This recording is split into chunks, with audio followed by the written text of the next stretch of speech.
barangkali kita coba lihat lagi kepada agenda kita, rundown-nya.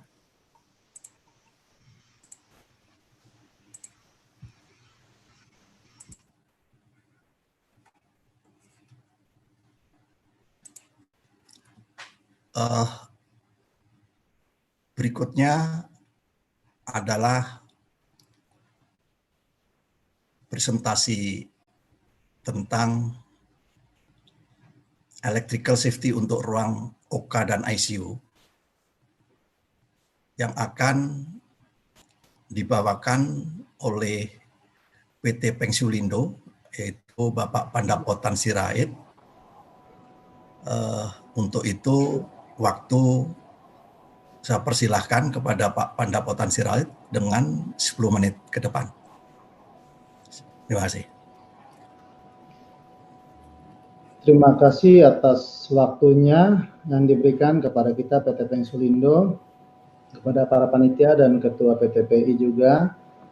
Saya mohon izin untuk share screen ya Pak ya.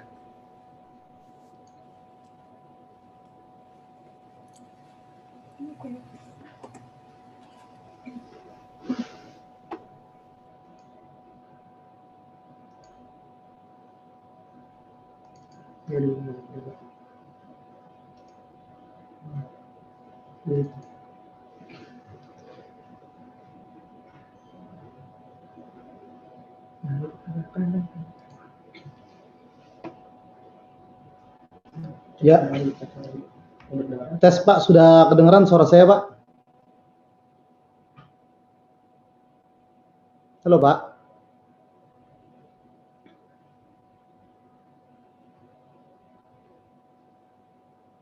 Suara sudah didengar Pak, tampilannya yang belum Pak. Ya.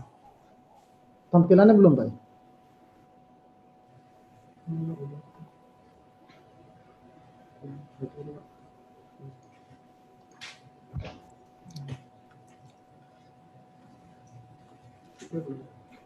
Belum nampil juga Pak? Belum.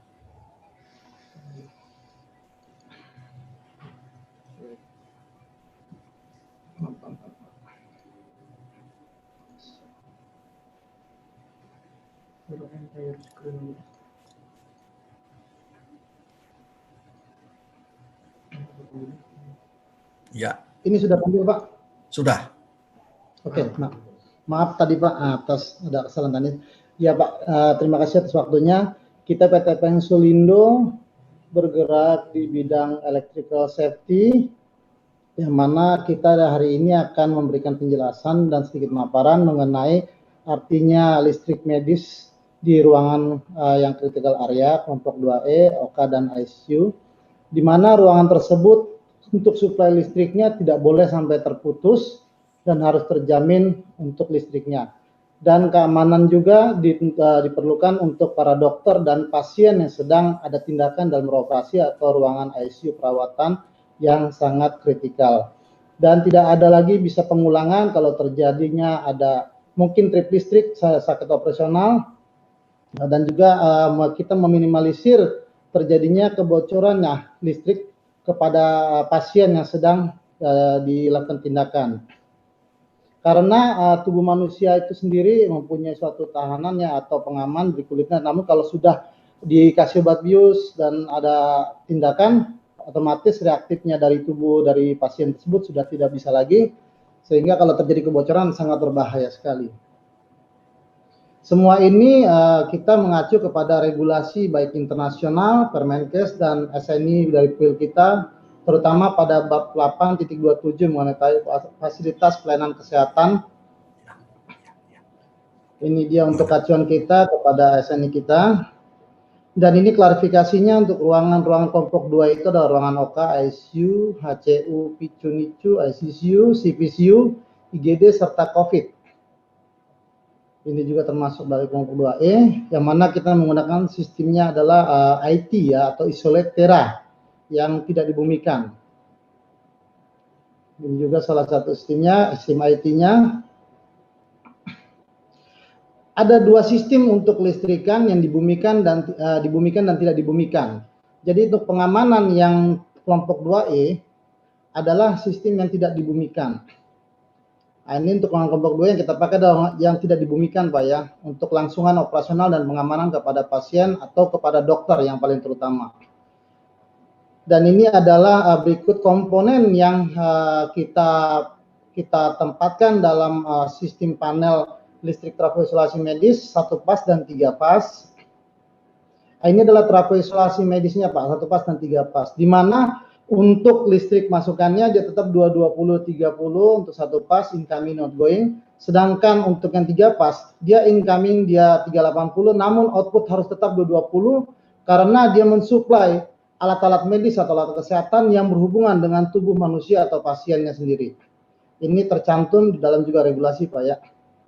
Kemudian dengan isometernya sebagai alat untuk memonitoring itu sesuai regulasi juga, di mana untuk sistem ini tegangan ukur yang diizinkan untuk regulasi itu 25 volt. Namun kita menggunakan 12 volt tegangan ukur kita akan lebih safety atau aman kepada pasien.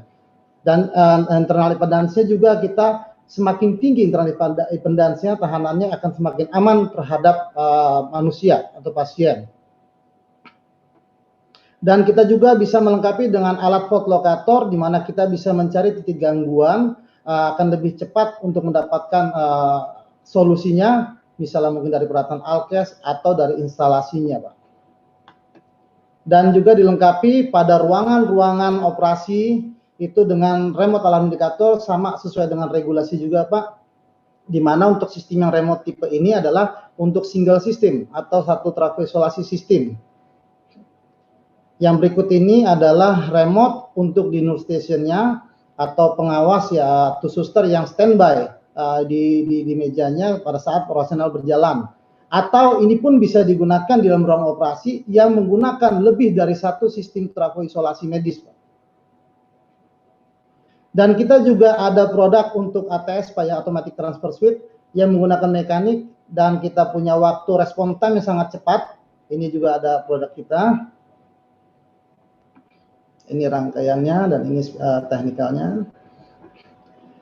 Nah, untuk komunikasi pun kita sudah ready dan memang vendor untuk komunikasi juga sudah lama menjalankan mengadopsinya. Kita bisa menggunakan sistem BMS, Ethernet Gateway, bisa komunikasi dengan komputer dan kita bisa collect data untuk laporan harian, mingguan ataupun bulanan.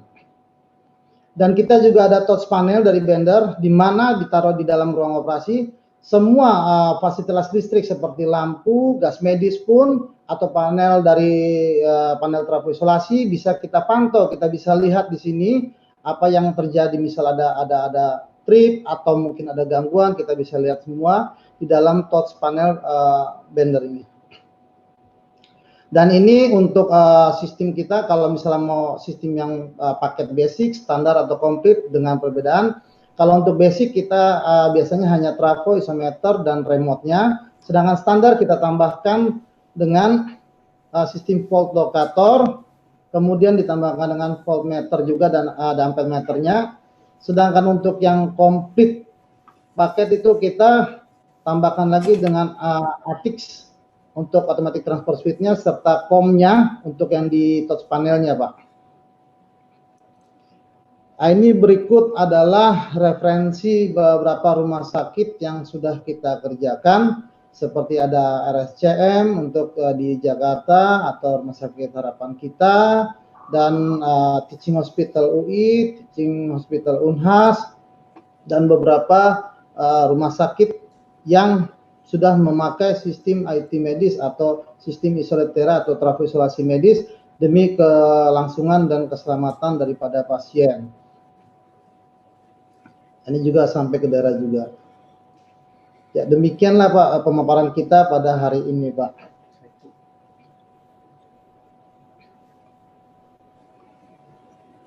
Ya. Ya, Pak. Demikian pemaparan kita, Pak, untuk hari ini, Pak. Terima kasih, Pak, atas waktunya, Pak. Baik. Terima kasih. Terima kasih kepada Pak Sirahid. Ternyata Bapak juga masih memiliki deposit 1 menit. Ya, artinya luar biasa penghargaan terhadap waktu. Mungkin Amin, Pak. share screen-nya bisa di materinya ditutup dulu, Pak.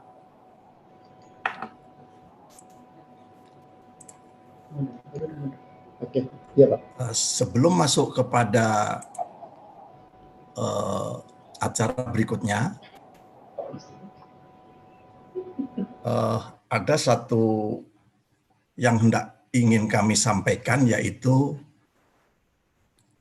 di dalam acara ini ada partisipasi yang diikuti oleh PT Puramayungan. Yang saya mesti sampaikan adalah PT Puramayungan merupakan manufaktur panel listrik yang berdiri sejak tahun 1975. Jadi sudah berusia 45 tahun.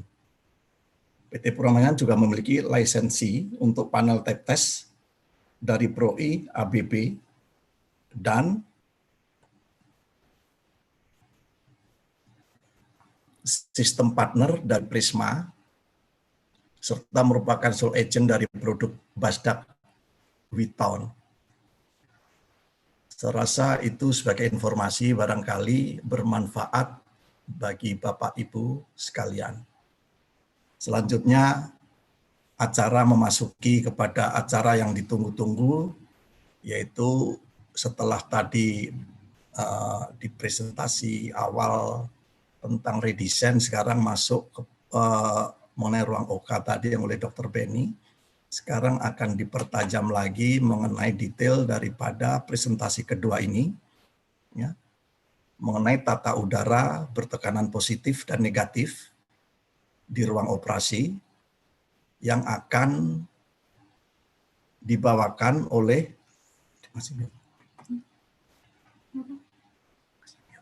Insinyur Pratikno Sudarman, IPM. Ya. Sekilas akan saya bacakan profilnya Pak Insinyur Pratikno Sudarman. Dia lahir tahun 1951, ya, S1 Teknik Mesin dari Universitas Indonesia di 1979. Saat ini di PT Policipta Multidesain sebagai komisaris. Perjalanan karirnya dia sebagai MEP praktisi itu sudah kurang lebih di 41 tahun. Ya. Dia juga aktif di dalam satu keorganisasian profesi, anggota PI, ya, yaitu dengan IPM-nya, ya. Lalu juga sebagai engineer atau ACPE ASEAN Engineer begitu, ya. Dan beberapa license yang dia pegang untuk bisa melakukan praktik sebagai konsultan perancang. Saya rasa itu yang bisa kami sampaikan. Untuk waktu 30 menit ke depan dimanfaatkan sebaik-baiknya kepada Bapak Insinyur Pratikno. Waktu saya persilahkan.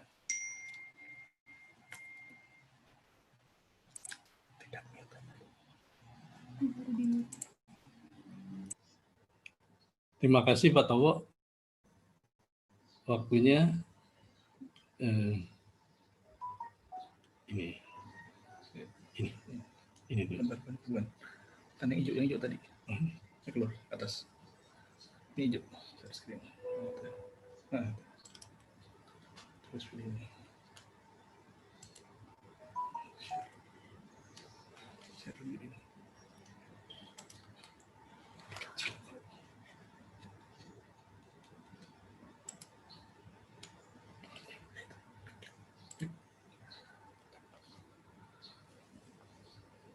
Terima kasih Pak Towo. Bisa saya mulai? Halo? Halo? Sepertinya Pak Towo dimut. Silakan Pak, bisa. Nah, silakan Pak Tikno, silakan Pak Tikno. Ya, waktunya Terima sudah kasih. Udah 7 detik berjalan. Bapak-bapak. Silakan. Terima kasih Bapak-bapak, Ibu-ibu, saudara-saudara sekalian. Hari ini, sore ini, saya diminta bercerita tentang tata udara bertekanan positif dan negatif dalam ruang operasi. Untuk itu saya coba nanti tidak langsung ke dalam ininya, tapi ada ininya sebentar. Jadi sekali lagi, Assalamualaikum warahmatullahi wabarakatuh. Selamat sore, salam sejahtera untuk kita semua. Sebelum kita sampai ke tata udara positif dan negatif, saya kira ada baiknya kalau kita bicara mengenai tata udara ruang operasi itu sendiri. Ada persyaratan-persyaratannya tentunya yang harus dipenuhi gitu. Karena tadi juga saya lihat ada beberapa pertanyaan yang mengarah ke justru hanya pakai AC split saja gimana.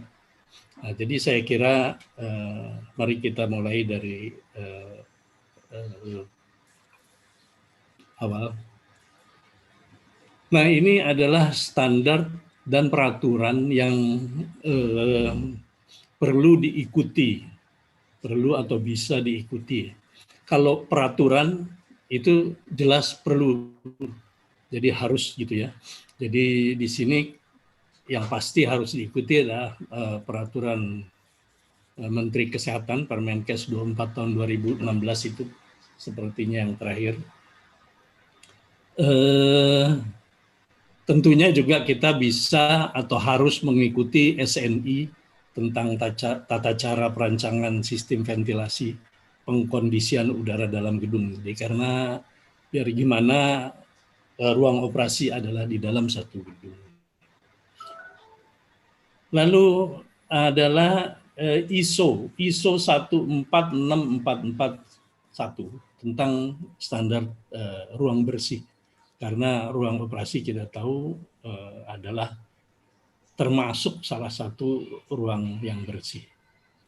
Lalu yang biasa diikuti standar-standar adalah ASRE. Tadi disebutkan berkali-kali ASRE standar 170 mengenai healthcare facility.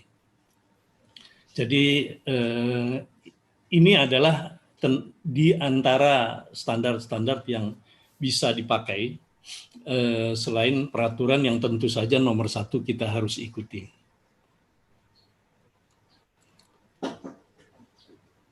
Di sini adalah kelas-kelas operasi dilakukan. Tadi ada operasi minor, terus ada umum, ada mayor, besar, khusus ya. Jadi biasanya operasi minor itu hanya operasi ringan menggunakan lokal anestesi. Lantas yang operasi yang kelas B ini adalah dengan menggunakan obat-obat penghilangkan rasa dan ringan ya, anestesinya ringan. Yang besar dan khusus ini yang membutuhkan anestesi general yang membuat atau juga kadang-kadang membutuhkan bantuan alat untuk fungsi-fungsi vital dari tubuh itu. Lalu ada ketentuan-ketentuan di dalam ruang operasi yang harus dipenuhi. Jadi persyaratan-persyaratan ini atau ketentuan ini harus dipenuhi. Itu sesuai dengan peraturan dari Permenkes tadi maupun standar-standar yang berlaku. Di antaranya mempunyai sistem tata udara yang terpisah yang dapat dimatikan, dihidupkan tanpa mengganggu sistem yang lain. Jadi karena tata udara di dalam ruang operasi ini khusus dan mempunyai daya yang cukup besar, sehingga sebaiknya memang, bukan sebaiknya memang di dalam Permenkes itu disebutkan harus terpisah. Lalu ruangan dilengkapi dengan pengeluaran khusus untuk sisa-sisa gas anestesi. tadi Dr. Benny berkali-kali menyebut scavenger. Jadi untuk mengeluarkan sisa-sisa anestesi gas dari ruang operasi. Saya kira ini perlu agar nanti tidak tim medisnya ikut-ikutan terbius. Lalu ruang operasi itu sendiri harus punya tingkat kebersihan yang cukup, bebas bakteri, virus, atau partikel-partikel lainnya. Ini dia punya standar kebersihan atau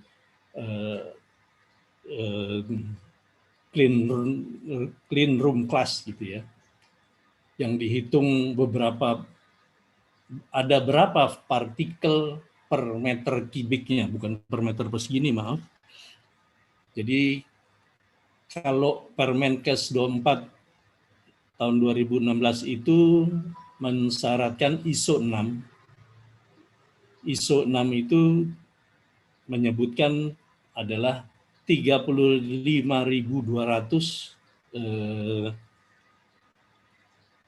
partikel yang besarnya 0,5 mikron per meter kubik ruangan ya.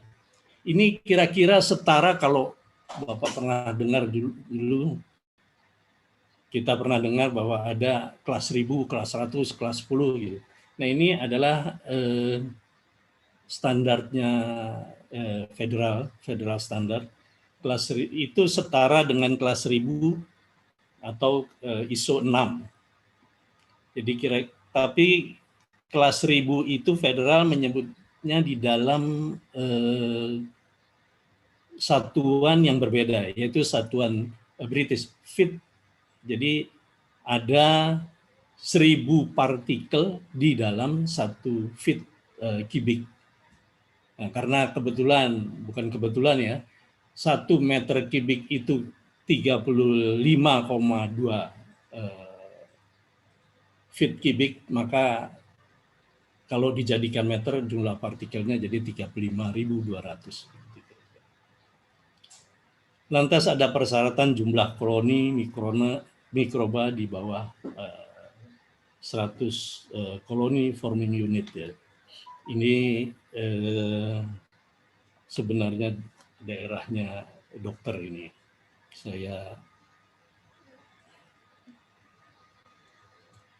Nah, standar klasifikasi ruang bersih.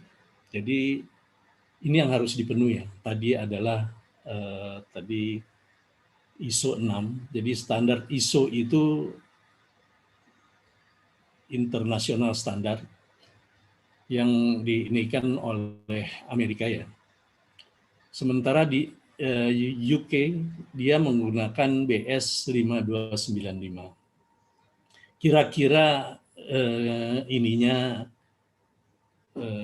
definisinya adalah suatu ruang yang dikontrol dengan batasan jumlah partikel dengan ukuran tertentu pada udaranya per meter kubik.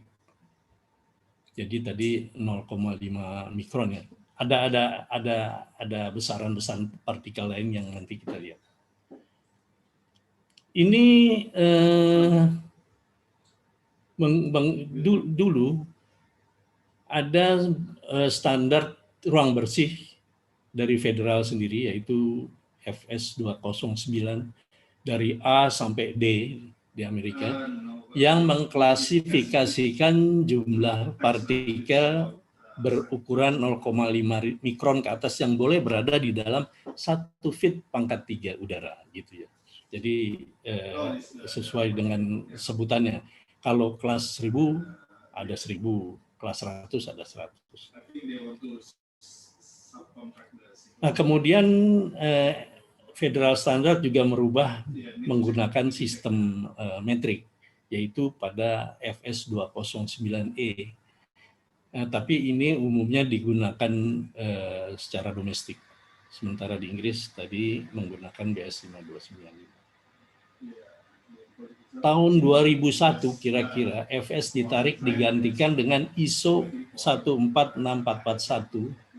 Ya, meskipun kadang-kadang kita dengar di beberapa tempat masih dipakai itu.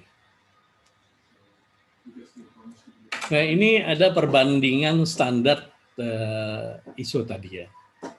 Jadi seperti yang paling bersih adalah ISO 1 tentunya. Jadi dia kalau yang 0,1 kita lihat di dalam tabel ini, 0,1 10 partikel per meter kubik. Yang sampai 0,2 hanya 2 partikel. 0,3 0,5 enggak ada. Jadi kosong ya.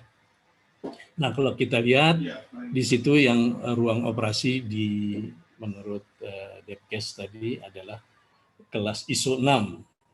Jadi 35.200 pada 0,5 mikron dan ke atasnya. Dan di bawahnya itu adalah BS 5295. Nah, ini adalah kondisi udara dalam ruang. Kondisi udara dalam ruang operasi yang harus dipenuhi. Jadi selain kebersihan, ada besaran-besar atau kriteria lain yang harus dipenuhi, yaitu suhu ruang itu antara 19 sampai 24. Ini mungkin harus digarisbawahi, bukan lantas antara 19 sampai 24, tapi harus mampu mencapai 19 sampai 24. Jadi bisa di-set, mau 19 atau mau 24. Dengan kelembapan relatif antara 40% sampai 60%. Kelembapan relatif. Jadi ini tidak boleh terlalu rendah, tidak boleh terlalu tinggi. Tadi disebutkan oleh Dr. Benny, terlalu tinggi mikroba banyak akan hidup, sementara terlalu rendah yang saya lihat ada justru menurunkan imunitas. Tekanan udara dalam ruang dijaga positif terhadap ruang-ruang sebelahnya. Itu ada tanda bintangnya itu. Jadi kalau kita lihat ini ada tanda bintang, karena nanti di sini ada cerita kita mengenai ruangnya positif dan negatif. Nah, positif ini adalah yang ruang operasi yang normal ya Pak, di saat yang normal. Paling sedikit dia punya 2,5 Pascal positifnya, paling sedikit, atau 0,01 inch. Pertukaran udara total dalam ruang minimum 2 kali per jam, atau air change ya, 20 air change per hour. Sementara pertukaran udara dari luar, jadi tadi yang 20 kali per jam adalah udara total. Sementara udara luar yang harus dimasukkan ke dalam ruang itu minimum 4 kali per jam. Di situ disebutkan juga bahwa kalau menggunakan semuanya, menggunakan sistem seluruhnya dari udara luar, cukup 15 kali per jam. Tapi ini akan sangat membutuhkan energi yang besar.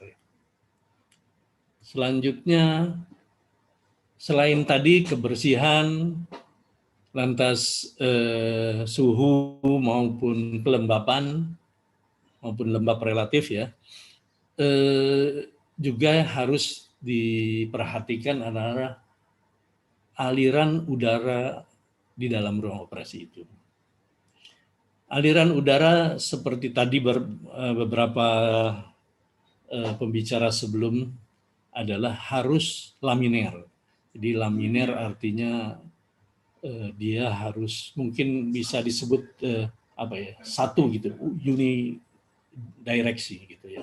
Jadi lurus, lantas setelah melewati Jadi sebenarnya yang diharapkan udara itu berada mengenai pasien maupun petugas medisnya. Tapi tidak boleh terlalu cepat. Udara tidak boleh cepat dan tidak terlalu lambat. Menurut penelitian, kecepatan yang baik adalah 0,128 sekon meter per sekon sampai 0,178 meter per sekon. Ini yang saya ambil dari ASRE 170. Udara sendiri disuplai dari langit di atas pasien ya. Lantas dia ditarik keluar di exhaust ataupun dikeluarkan dari ruangan untuk bisa jadi sebagian di sirkulasi, kira-kira 20 cm di atas lantai. Nah, 20 cm itu bagian bawahnya sendiri punya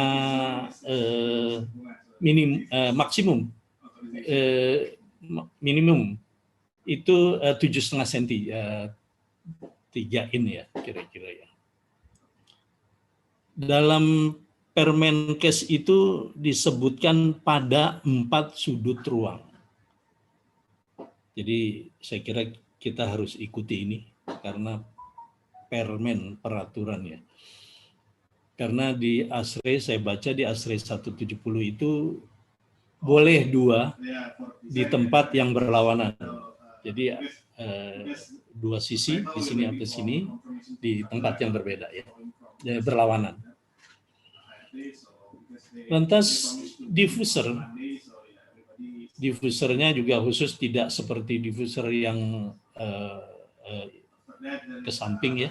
Dianya mungkin lebih cocok disebut perforated plate gitu ya, bolong-bolong kecil, dia lurus ke bawah. Ukuran diffuser kalau diproyeksi ya, keluarnya itu di paling lebarnya itu paling tidak 12 in atau 305 mm lebih besar atau lebih lebar daripada meja operasi di seluruh sisi, di 4 sisinya ya. Kira-kira ininya begini. Jadi di sini ada diffuser yang dilengkapi dengan HEPA filter di sini dengan kecepatan yang rendah sekali 0,18 sampai 0,178. Dia turun lurus ke bawah dan kalau di sini ada meja operasi, dia kira-kira 30 cm nih, 30,5 ya, 30 cm lah. Sedangkan nanti udaranya akan keluar begitu. Kira-kira 20 cm di atas lantai.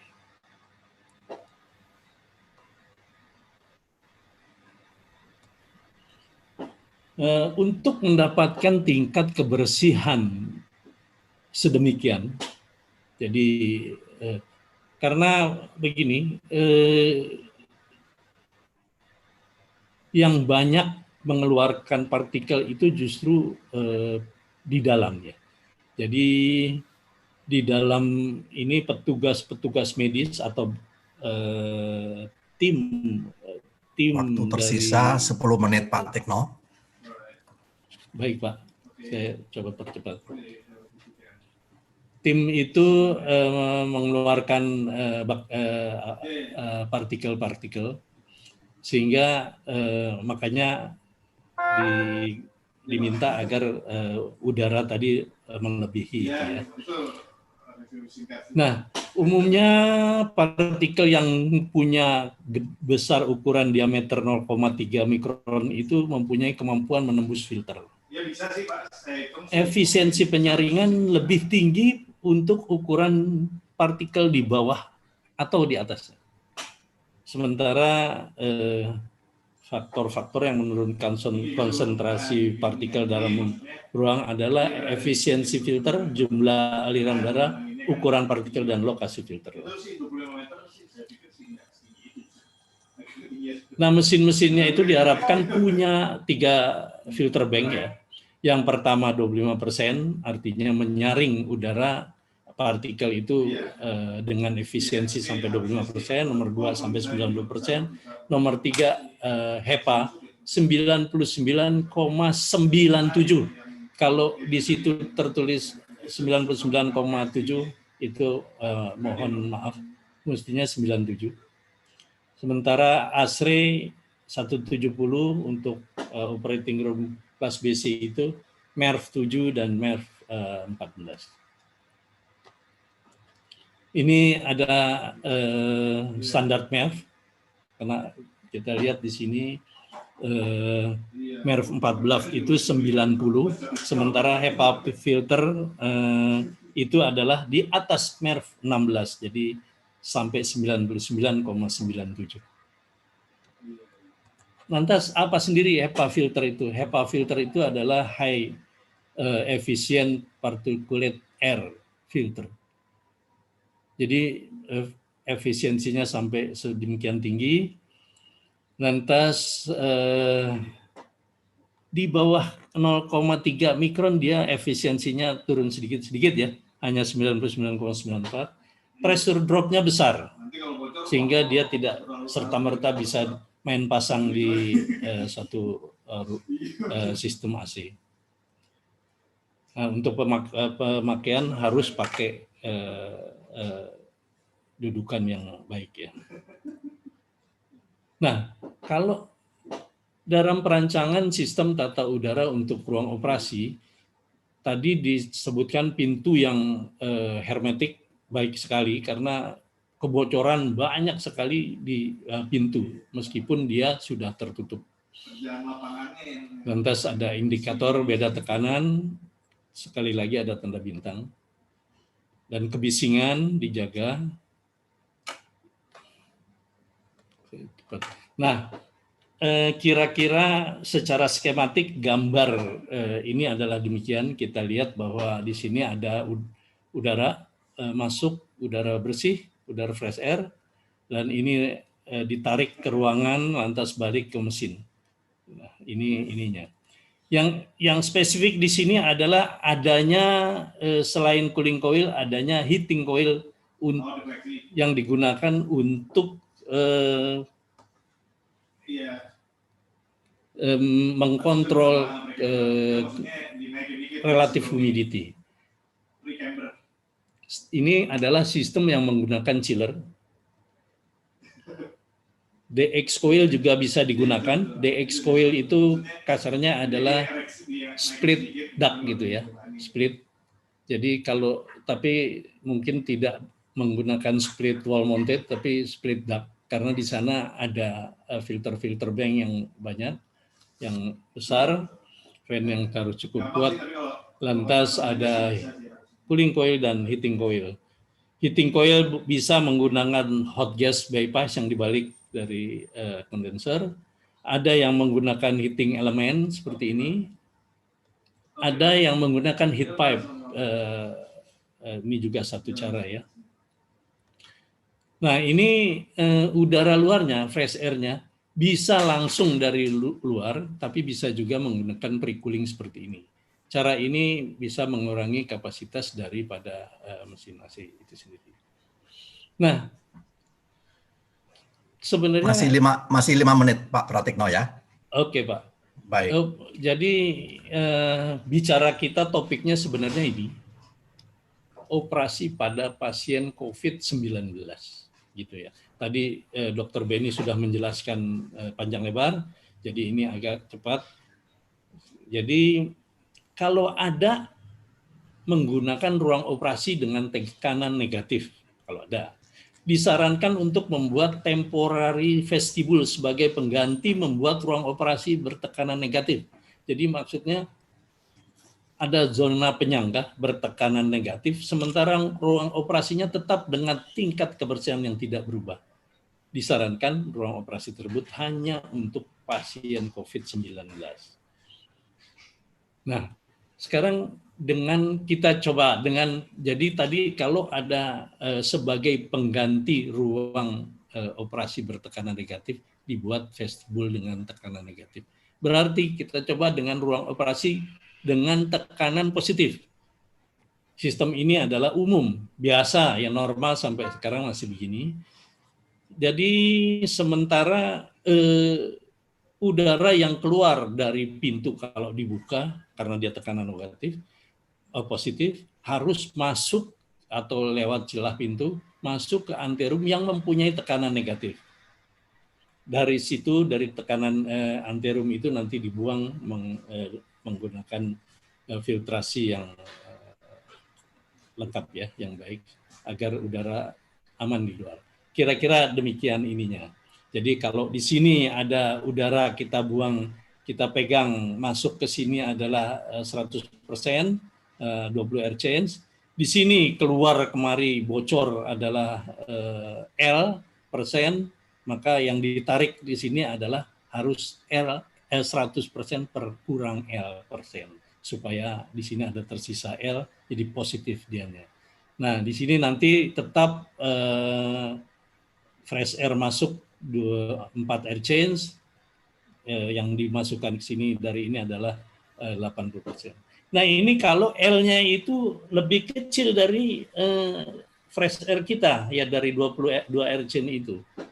Kalau ternyata lebih besar, karena ininya mungkin tidak menggunakan hermetic door, maka kita harus memasukkan udara luarnya lebih besar, artinya sejumlah L itu sendiri ini. Lantas bagaimana dengan ruang operasi yang negatif? Ruang operasi dibuat bertekanan negatif, artinya yang ditarik keluar harus lebih besar dari yang dimasukkan. Jadi nanti ada udara bocor kalau pintu dibuka ke dalam, sementara nggak boleh sebenarnya ruang operasi, apalagi kalau lagi dibuka ininya. Itu bisa terjadi kalau anterumnya mempunyai tekanan positif dan anterum itu udara yang bocor itu hanya dari anterum, dan anterum itu mempunyai tingkat kebersihan yang sama dengan ruang operasi. Dia harus positif. Aliran udara dalam operasi sendiri tetap laminer dan yang dibuang nanti menggunakan HEPA ya. Nah, kira-kira ininya begini. Jadi kalau di sini yang kita tarik lebih besar, artinya 100 plus L. L itu yang bocor ke sana, dan nanti yang balik, yang sementara kesininya tetap 20 dan 80. Saya kira demikian ininya. Nah, ini adalah maintenance. Saya kira maintenance di sini normatif ya, sama dengan seperti biasa. Tapi harus diingat bahwa pekerja yang melakukan itu harus menggunakan APD yang komplit ya, masker, eye protection maupun sarung tangan sekali pakai. Dan jangan membiarkan filter overload sehingga pressure drop naik, sehingga karena dia akan bisa mengganggu tekanan dalam ruangan. Yang tadi. Dan setelah selesai, pekerja diharuskan mencuci tangan atau mungkin sekalian lebih baik mandi sekalian ya. Dan ruang kerja harus berventilasi. Jadi ruang tempat kita membersihkan filter itu harus berventilasi baik, dan udara yang dibuang juga harus diamankan. Demikian. Saya kira Pak Towo semoga tidak kelewatan. Demikian. Terima kasih atas perhatiannya. Semoga ada manfaatnya, paling tidak untuk bahan perenungan. Terima kasih. Assalamualaikum warahmatullahi wabarakatuh.